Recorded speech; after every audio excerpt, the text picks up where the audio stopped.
Olá, estou aqui mais uma vez para fazermos a nossa palestra. Dessa feita, nós vamos falar dos psicopatas. É uma palestra bem interessante porque é um assunto em que existe muita controvérsia, existe, vamos dizer, várias opiniões a respeito do que seja um psicopata, principalmente no meio social. Então, vamos conhecer de perto essa criatura que deixa um enigma muito grande quando nós pensamos em termos de humanidade. Psicopatas. O que são psicopatas, né? Algumas pessoas denominam o mal. O que vem a ser o mal? Fica muito difícil nós acreditarmos que o mal é uma prática humana, que o mal está dentro de cada um de nós, assim como o bem, as virtudes, seja lá o que for. E esse mal, ele cresce em função da nossa descrença. Nós não acreditamos que esse mal exista. E ele está aí. Ele tem uma aparência comum, é igual a todos nós, não tem diferença nenhuma. Só que esse mal, ele apresenta uma incapacidade de empatia, ele não tem semelhante, ele desconhece totalmente o que seja isso. É um assunto tão complexo e controverso que dentro da própria psiquiatria existe opiniões diferentes a respeito dele.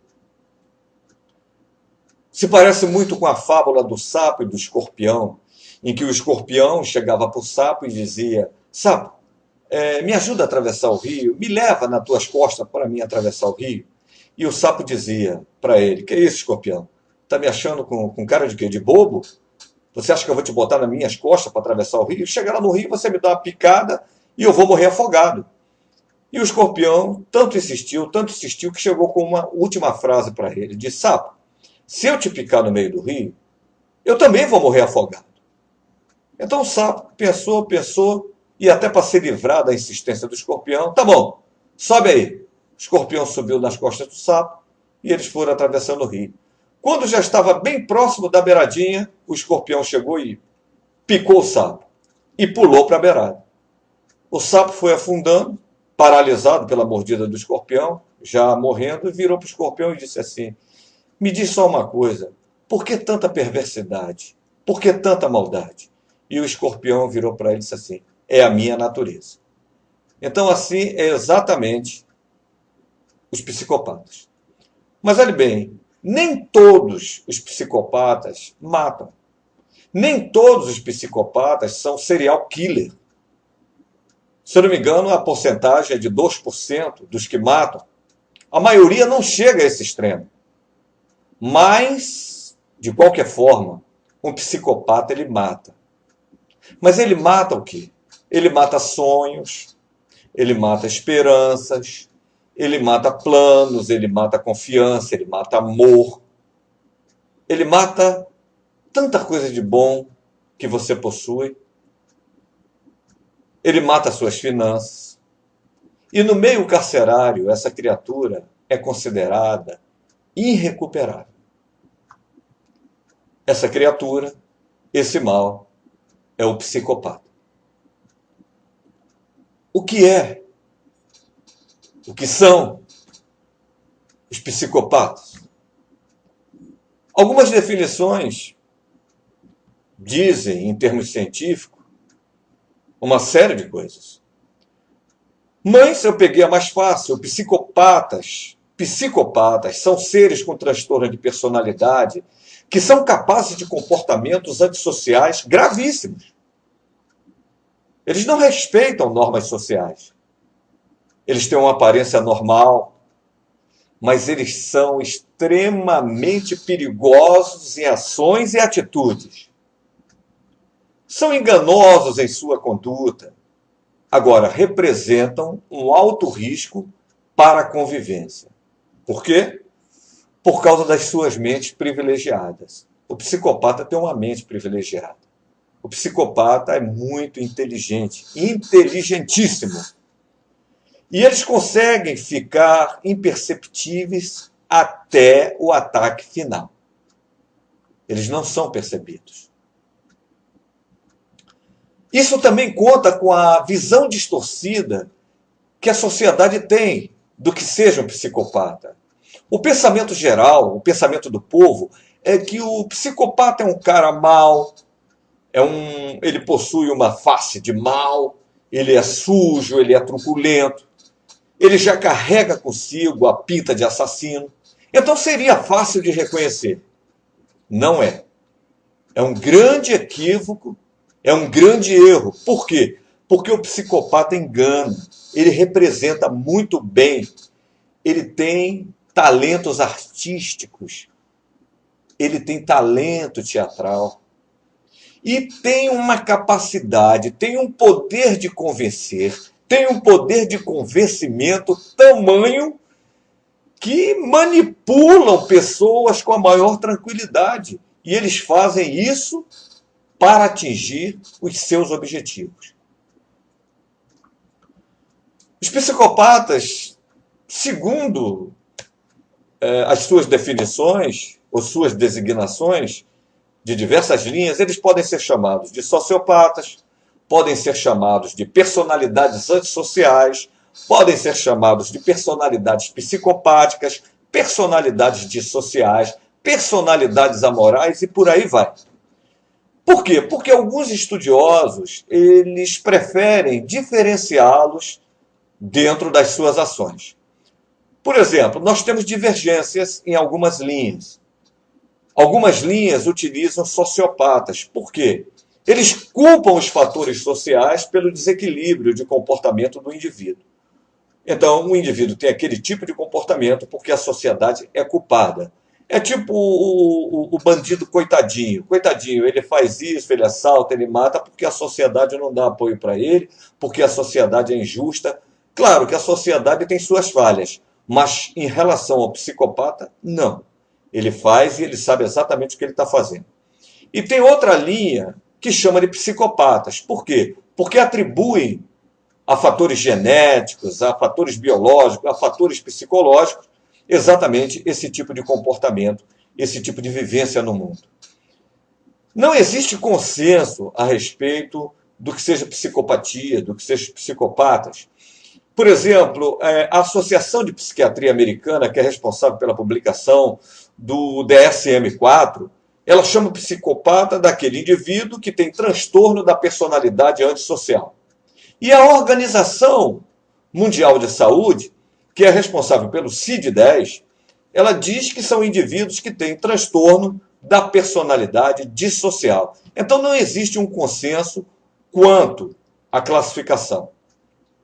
Agora, meus queridos, quem são essas criaturas perigosas? Nós podemos levantar uma série de hipóteses a respeito deles. Tipo, eles são loucos?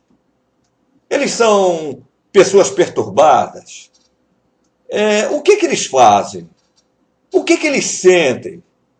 Como é que eles agem? Aonde eles vivem? Eles são todos assassinos? São todos seriais? Nós ficamos aqui. Quem são essas criaturas perigosas? Eles são loucos? São perturbados? Não. A psiquiatria, ela diz que a psicopatia não se enquadra na visão tradicional das doenças mentais. Psicopatas não são considerados loucos. Por quê? Porque eles são bem orientados no tempo e no espaço. Eles não possuem delírios e alucinações como na psicose. E também não possuem sofrimentos mentais, como na depressão, na síndrome do pânico, no toque e outros tipos de manifestações. Eles têm racionalidade. A parte racional ou cognitiva do psicopata é perfeita. Eles sabem o que estão fazendo. A única diferença está em relação aos sentimentos. Por quê? Porque eles são deficitários. Eles são pobres de afeto, ausentes de afeto e principalmente de profundidade emocional. E aí é que está o perigo. Por quê? Porque eles representam. Eles são capazes de chorar, eles são capazes de se lamentar, tudo isso dentro de um contexto de teatralidade.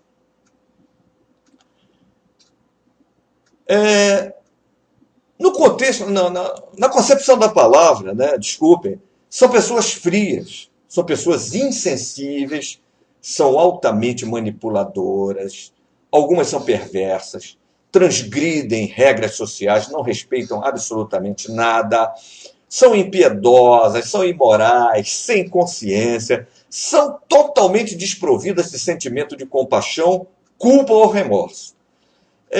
Existem casos de pessoas que narram que, às vezes, quando são vítimas de assalto, chegam para o bandido, pedem pelo amor de Deus, ajoelham. E quanto mais elas fazem isso, mais o bandido tortura, mais o bandido ameaça, porque ele gosta de submeter, ele gosta de submissão. Então ele não tem sentimento de compaixão, ele sente prazer em fazer aquilo. Ah? Quem são eles? Bom, são homens, mulheres de qualquer raça, de qualquer crença, são profissionais diversos, nível social, seja ele qual for, eles têm comportamento normal, eles casam, eles aparentam serem pessoas de bem, vivem como pessoas comuns, mas, em casos extremos, eles matam. Eles são, na realidade, meus queridos, verdadeiros predadores sociais. Sabe lá o que é isso? Quem viu o filme Predador sabe disso. Eles são predadores sociais. O comportamento da maioria não é um comportamento assassino. A maioria não é ligada ao assassinato.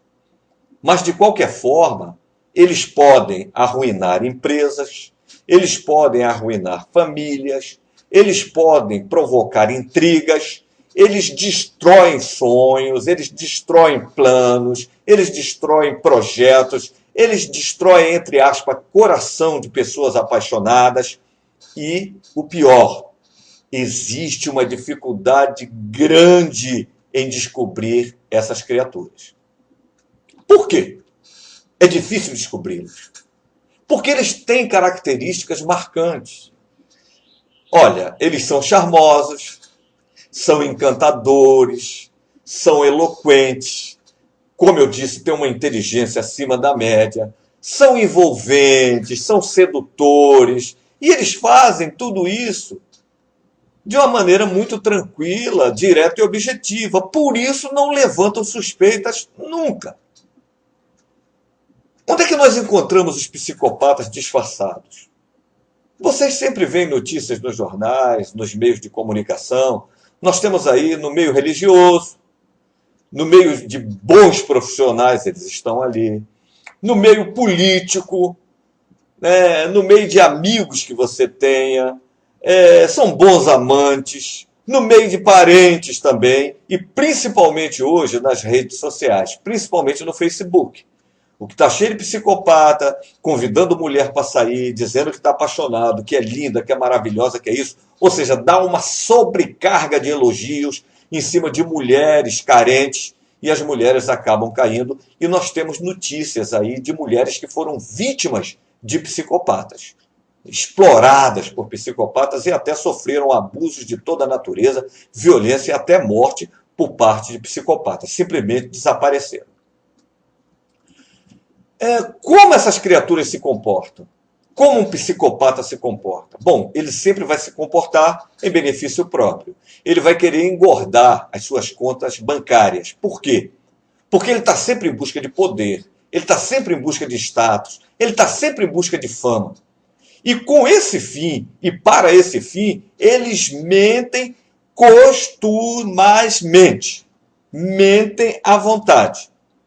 Eles assumem personalidades, mudam de nome, são pedófilos, são estupradores, são estelionatários, são líderes religiosos natos, são líderes políticos natos, são líderes de comunidade natos. Nós tivemos aí nos anos 70 um grupo aqui na Guiana Francesa de um pastor chamado Jim Jones, reverendo, e que ele fez todo mundo se suicidar com cianureto, dizendo que o pessoal ia invadir, que ia fazer isso, aquilo, e todo mundo tomou cianureto por causa do Jim Jones. Então, ele tinha um predomínio sobre a mente das pessoas fantástico.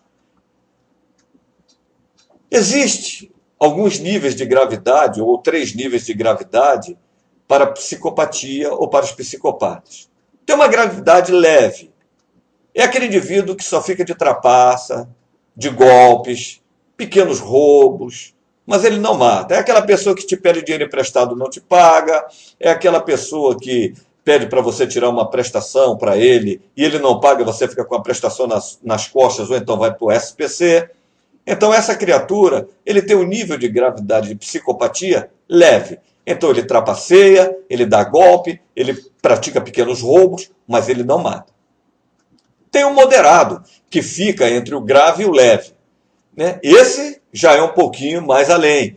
Ele dá desvio de dinheiro, é aquele indivíduo que desvia dinheiro, dá desfalques em firma, é aquele indivíduo que fica o tempo todo dentro do contexto de corrupção, é aquele indivíduo que se apropria indebitamente de alguma coisa, por exemplo, os grileiros, né? Seja lá no Recreio dos Bandeirantes, aonde for, a grilagem, o camarada chega lá, expulsa o indivíduo que já mora na terra não sei quanto tempo e loteia aquela terra como se fosse dele. E tem os graves, aqueles que matam cruelmente e sentem prazer nos atos brutais. Nós temos aí casos, que depois no final ainda vou citar alguns, mas nós tivemos aí aquela menina lá em São Paulo, acho que é Richthofen, que matou os pais e por aí afora, e outros mais que nós sabemos aí que matam, né, a fim de, sei lá, usufruir vantagens. Mas uma coisa marcante é que todos eles deixam marcas de destruição por onde eles passam. Para que a gente possa entender um psicopata, nós temos que entender de consciência. E a consciência, isso que nós chamamos de consciência, ela tem 2 processos básicos: o estar consciente e o ser consciente. Qual a diferença que existe entre um e outro, né? O que é ser consciente, o que é estar consciente? O estar consciente é quando você faz uso da razão, quando você raciocina, quando você pensa, quando você tem ciência das ações físicas e mentais que você pratica e que os outros praticam. E esse estar consciente, ele tem alguns níveis. Ele tem um nível lúcido, ele tem um nível vigil, que você está no estado de vigília, ele tem um nível de hipovigil, que é o nível usado na hipnose, ele tem um nível de hipervigil, quando o indivíduo está em suprema vigilância, ele tem um nível confuso, e tem um coma profundo, em que praticamente a consciência do indivíduo está zerada. Então, o estar consciente, ele atesta o nível da percepção que nós temos do mundo. Ele atesta o nível da percepção que nós temos do mundo. Já o ser consciente é outra coisa. O ser consciente está baseado em ligações emocionais que são estabelecidas com pessoas, com as coisas do dia a dia, está relacionado como conduzimos a nossa vida, está relacionado com a nossa capacidade de amar, com a nossa generosidade. Ou seja, é a nossa maneira de existir no mundo, é a nossa maneira de nos fazer presente no mundo. Então isso é ser consciente. É bem diferente de estar consciente. Um exemplo que eu posso dar a você de consciência, de ser consciente, são os movimentos de luta contra desigualdades sociais, contra o desmatamento, os maltratos de animais, como nós vimos aí ultimamente na mídia, aquele pessoal do pet shop maltratando os animaizinhos, que houve uma revolta geral das pessoas, matança de golfinho, matança de baleia e por aí afora. Tem uma consciência impulsiva, né, que você vai salvar alguém, mesmo correndo o risco de morrer. Você vai salvar, porque você impulsivamente, a tua tendência é salvar. Quando você abre mão de algo para você socorrer outra pessoa, uma reunião importante que você tinha, de repente alguém está passando mal e você vai socorrer a pessoa e perde a reunião. Ou quando você chega a ações extremas em que você, para salvar a vida de alguém, você doa um rim, ou seja, você tem 2 rins, você doa um. Você doa a medula porque para extrair a medula dói muito. Você doa uma córnea, fica cego de um olho para que outra pessoa, que seja da sua família, um filho, um parente, seja lá quem for, vai ficar cego e você chega ao extremo. Geralmente você faz isso em termos de filho, né? Se dá uma córnea. Então, isso aí são movimentos de ser consciente. O psicopata, ele não tem isso. O psicopata, ele tem uma inexistência de consciência. Ele não possui consciência. Ele utiliza disfarces, são verdadeiros camaleões. Os atos criminosos que eles praticam não vêm de uma mente doente, vêm de um raciocínio claro e calculista. É um raciocínio bem claro. E eles calculam muito bem. Por quê? Porque para ele não interessa o outro. Ele tem total desprezo pelo outro. O que interessa é ele. Então nós temos aqui uma frase de Schneider que diz o seguinte: não tem uma psicopatia no sentido de quem tem uma tuberculose ou algo transitório, mas ele é um psicopata. Psicopata é uma maneira de ser no mundo. O indivíduo é um psicopata. É uma maneira de ser estável. Ele é um psicopata e acabou. Ele está estabilizado naquela maneira de ser.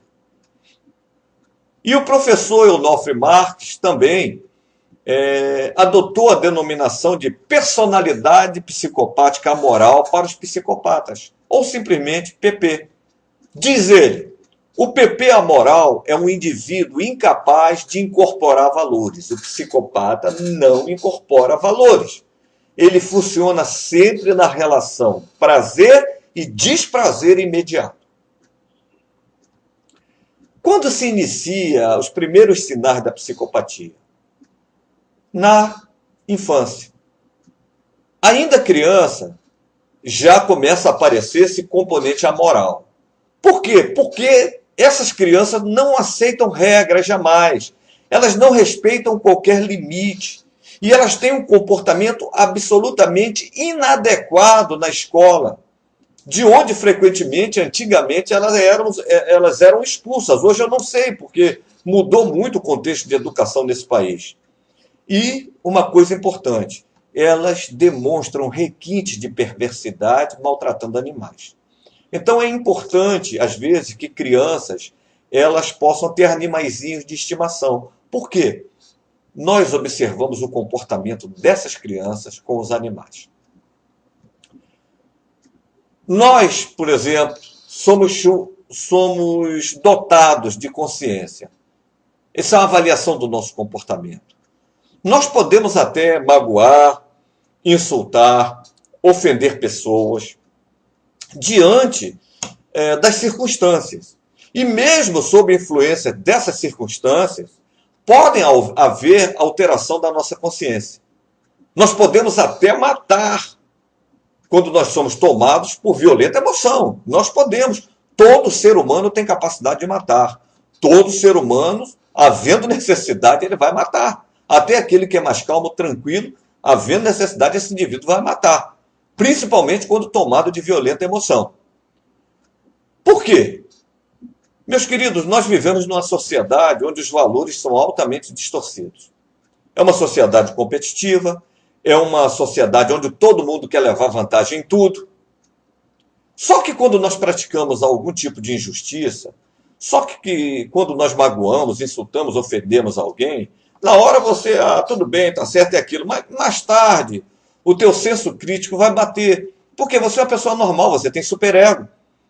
E você, de repente, vai revisar seus conceitos. Você vai sentir que você falhou, que houve uma dificuldade na sua comunicação.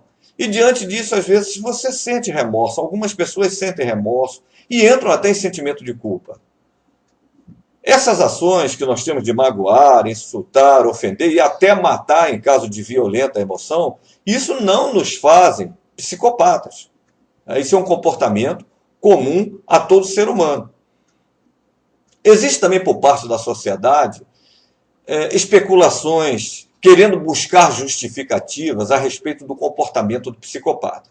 Aí vocês ouvem falar o seguinte: Olha, ele parecia tão bom, parecia uma boa pessoa. Aí outra chega, eu acho que ele estava drogado. A outra chega, será que ele estava drogado? Chega outra e diz assim, será que ele se revoltou contra a sociedade? A sociedade é injusta para com ele. Aí chega mais outra e diz, eu acho que ele foi maltratado quando ele era criança, ele foi abusado, ele foi estuprado quando era criança. Será que ele foi maltratado? Será que ele foi abusado quando era criança? Ou seja, existem especulações por parte das pessoas querendo justificar a ação do psicopata. O psicopata sempre esteve presente na nossa história. Eu diria que no cinema, os personagens que mais se equiparam ao psicopata são os vampiros. Da onde vem a lenda do Drácula, que o conde Draco, Vlad Draco, era tipo um psicopata, porque ele matava os seus inimigos e enfiava os indivíduos em estacas de madeira. Eles colocavam empalados ali o indivíduo. E se vocês não sabem o que é empalamento, é a introdução da estaca pelo ânus e sai aqui na cabeça, ou sai na nuca. E ele pendurava na frente do castelo todos os inimigos dele, que era para meter medo. Então ele não deixava de ser um psicopata. Então por que o psicopata ele é comparado a um vampiro, e os vampiros sempre no cinema tiveram assim o seu momento, o seu boom? Por quê? Porque os vampiros estão sempre de tocaia. Os psicopatas são vampiros na vida real. Só que eles não sugam o nosso sangue. Eles sugam a nossa energia emocional. Dando golpes, prejudicando você, eles vão te desequilibrar de alguma forma. E eles possuem, os vampiros, um poder fantástico. Eles envolvem, eles hipnotizam, eles seduzem. Quem já viu o Drácula em ação sabe disso. A sedução, como ele chega perto das mulheres, aquelas coisas. As mulheres até ficam arfando, né? O Drácula chegou, vai me dar uma mordida, né? Os psicopatas são verdadeiros Dráculas na nossa vida real. Eles têm uma capacidade, principalmente, de anestesiar o nosso senso crítico. Eles fazem um jogo maravilhoso, um jogo de mentiras, um jogo de elogios, de falsas promessas. Eles conseguem envolver-nos em suas redes. Eles nos fazem cegos, nós não conseguimos enxergar absolutamente nada. E nós acabamos até deixando em aberto os nossos bens para eles. Eles têm um domínio mental, pessoal e psicológico sobre todos nós. Não pensem, não subestimem o psicopata. Ele tem um domínio pessoal, ele tem um domínio mental, ele tem um domínio psicológico sobre nós. Aí vocês perguntariam, Liz, mas por que nós caímos na história do psicopata? Porque eles se parecem muito melhores do que as pessoas comuns. Eles chegam perto da gente e demonstram inteligência, demonstram talento, são encantadores como o Conde Drácula. Eles conquistam a nossa confiança, a nossa simpatia, a nossa credibilidade, e nós investimos neles. Nós convidamos a entrar em nossas vidas. Somos nós que convidamos eles a entrar em nossa vida. Eles têm uma superficialidade e eloquência. O que significa isso? Eles são altamente espirituosos, são bem articulados. Eles contam histórias assim maravilhosas, encantadoras. E o pior, eles são altamente convincentes. Todos eles possuem uma superficialidade em conhecimento, abrangem diversas áreas. Eles falam sobre medicina, eles falam sobre advocacia, sobre enfermagem, sobre engenharia, sobre tecnologia, sobre bomba atômica, sobre política internacional. Eles têm uma superficialidade em conhecimento. Mas quem não sabe, acredita, acha que ele é um camarada super fantástico em termos de conhecimento. E quando eles são descobertos, eles, olha, não tem nenhuma preocupação em relação a isso. Não tem nenhum constrangimento. Se você chegar e mostrar que você descobriu, eles mudam de assunto tranquilamente. Eles também são tipos comuns encontrados no mercado de trabalho. Por quê? Eles fingem-se de profissionais qualificados. Eles se utilizam do marketing, eles se utilizam dos meios de comunicação para dar golpe nas pessoas, eles forjam diplomas, eles forjam certificados, eles forjam prêmios, eles forjam documentos, falsificam tudo que é possível ser falsificado. E o pior, né, ou o melhor, eles procuram sempre aparecer junto de pessoas que estão com projeção social. Há um tempo atrás, nós tivemos aí o Amaury Júnior. Ele estava numa reunião no High Society e tinha um rapaz que estava lá e ele não deu a mínima atenção para o rapaz quando veio falar com ele. Até que alguém chegou no ouvido do Amaury Júnior e disse que aquele rapaz era filho do presidente da Gol. Rapidamente, né, o Amaury Júnior foi lá entrevistar o indivíduo depois que soube que ele era filho do presidente da Gol. E se espalhou, o filho da presidente da Gol está aqui. E ele deu entrevista como filho do presidente da Gol, que a Gol estava feliz, que a Gol era uma empresa maravilhosa. E as mulheres, então, se acercaram dele, aquele grupo de mulher, e olha, esse camarada fez a festa. Esse camarada foi para a ilha de Caras, como filho do presidente da Gol. Esse camarada pilotou, ele sabia pilotar helicóptero, ele pilotou helicóptero na ilha de Caras, de pessoas que tinham helicóptero. Ele prometeu para as meninas milhas e milhas grátis de viagem pela Gol. E com isso, né, ele, com certeza, teve várias relações sexuais em cima disso. Até que descobriram que ele não era filho do presidente da Gol, nada. Só que quando descobriram, ele já tinha aproveitado o máximo que ele podia. O psicopata também tem uma capacidade egocêntrica muito grande. Ele é megalomaníaco. Ele é narcisista por natureza, faz uma supervalorização de si. Ele é o centro do universo, tudo deve girar em torno dele. Eles estabelecem as suas próprias regras. Por exemplo, o serial killer, a regra dele é matar, roubar, estuprar e fraudar. Para ele isso é normal. Para ele não existe nada de mal em fazer isso. A mesma coisa são os sociopatas, entre aspas, dar golpe nas pessoas, se aproveitarem, tirarem todo o proveito que é possível, iludir, mentir, prejudicar. Também é normal, ele não está fazendo nada demais. E, geralmente, eles acabam culpando os outros pelos atos que eles praticam. Eles nunca são culpados de nada. Eles sempre culpam os outros. Dentro da megalomania, ele tem realmente uma mania de grandeza muito grande. Por isso que ele tem fascínio pelo poder e pelo controle sobre as pessoas. Gostam de controlar as pessoas, gostam de assumir as rédeas dos assuntos, etc., para poder falar e mostrar sua sabedoria e inibir as outras pessoas. Um grande caso que nós tivemos ao longo da história de um psicopata foi o caso Daniela Pérez, a filha da autora e escritora de novelas, Glória Pérez. Ela foi assassinada pelo colega de trabalho, o ex-ator Guilherme de Pádua, e pela mulher dele, Paula Nogueira Tomás. A Daniela foi encontrada morta com 18 golpes de punhal. O crime ele foi motivado, segundo informações, pela ambição de Guilherme de Pádua, quando ele acreditou que a Glória Pérez estivesse diminuindo o papel dele na novela de Corpo e Alma, onde ele contracenava com a Daniela. Quando ele estava na cadeia, ele contou inúmeras versões para o crime, porque é inteligente, queria confundir. E, em determinado momento, ele decidiu acusar a mulher dele, Paula Tomás, de ter cometido o crime sozinha. E ela, por sua vez, fez a mesma coisa, acusou ele de ter cometido o crime sozinho. Então, esse aqui foi um caso de psicopata. O outro que nós tivemos foi o caso do maníaco do parque, nos anos 1997 e 98.